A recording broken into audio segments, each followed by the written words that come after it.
चल हो जा शुरू।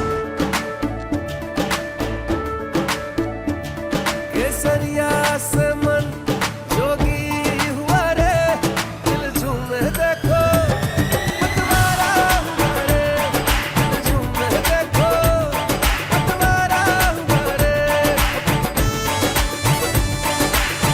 हर पल मनाओ केसरी त्योहार। विमल, बोलो जुबान केसरी। हमारे सामने सपा बसपा का ज्वाइंट कैंडिडेट के रूप में शत्रुघ्न सिन्हा की पत्नी चुनाव लड़ रही थी, यानी कि मायावती जी और अखिलेश यादव दोनों का समर्थन हमें प्राप्त नहीं था।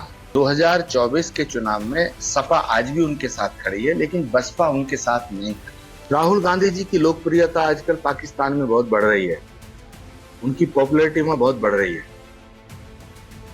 तो बेहतर होता कि रायबरेली की बजाय रावलपिंडी से चुनाव लड़ते तो ज्यादा अच्छा रहेगा। देखिए, अमेठी को छोड़ने का फैसला ये आत्मघाती फैसला है, क्योंकि राहुल गांधी जी जब 19 में चुनाव लड़े थे अमेठी से, तो मैं लखनऊ से चुनाव लड़ रहा था। तत्कालीन गृह मंत्री राजनाथ सिंह जी के खिलाफ मैं चुनाव लड़ा। हमारे सामने सपा बसपा का ज्वाइंट कैंडिडेट के रूप में शत्रुघ्न सिन्हा की पत्नी चुनाव लड़ रही थी, यानी कि मायावती जी और अखिलेश यादव दोनों का समर्थन हमें प्राप्त नहीं था, राहुल जी को प्राप्त था।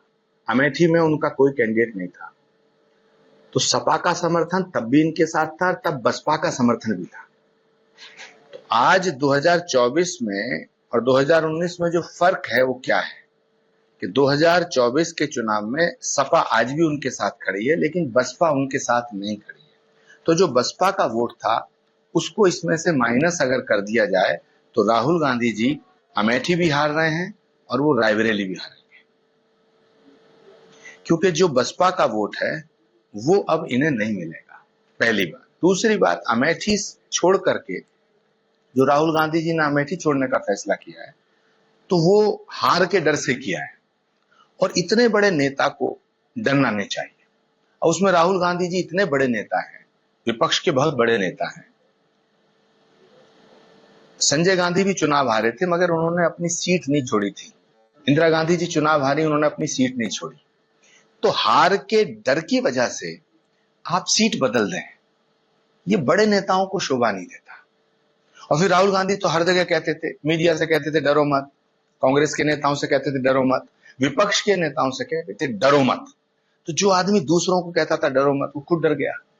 तो जो परसेप्शन है पब्लिक का वो ये है कि राहुल गांधी डर गए, और इससे कांग्रेस के वर्कर्स का मनोबल भी टूटा है। सुना है कल की पीठ ने एक अपील की है मोदी जी के पक्ष में, तो क्या अपील की?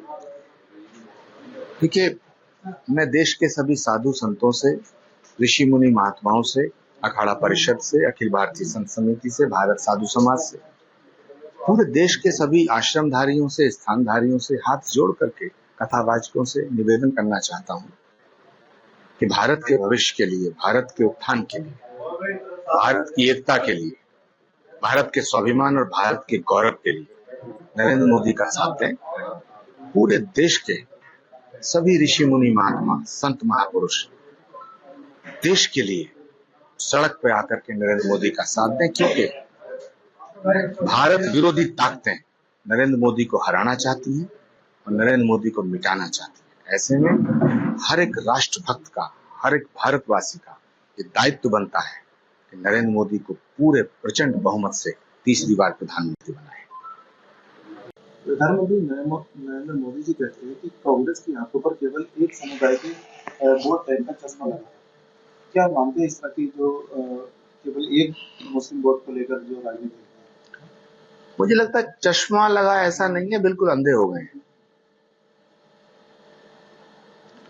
और उसका परिणाम इन्हें भुगतना पड़ेगा। कांग्रेस के नेता और अध्यक्ष लवली सिंह कांग्रेस में थे, अब उन्होंने कांग्रेस छोड़ के भाजपा ज्वाइन किए।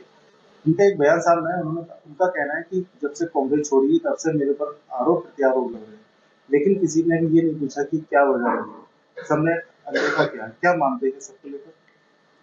देखिए, कांग्रेस में ऐसे बहुत से नेता हैं जिनका दम घुट रहा है, जिन्हें रोज बेइज्जत किया जाता है, और बड़े नेताओं को बेइज्जत करने का काम राहुल गांधी जी के नौकर करते हैं। अब कांग्रेस को नेता नहीं चला रहे हैं, राहुल जी के नौकर चला रहे हैं। उसी का परिणाम है कि जितने भी लीडर हैं, जिसको जहां जगह मिल रही है वो जा रहा है। और 4 जून के बाद कांग्रेस दो फाड़ होने सुनिश्चित है। 4 जून के बाद कांग्रेस 2 भागों में बटेगी, कांग्रेस आर और कांग्रेस पी।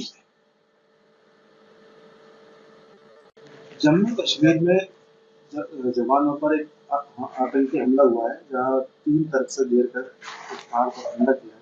क्या मानते हैं इस बार भी 4 जवान शहीद हुए?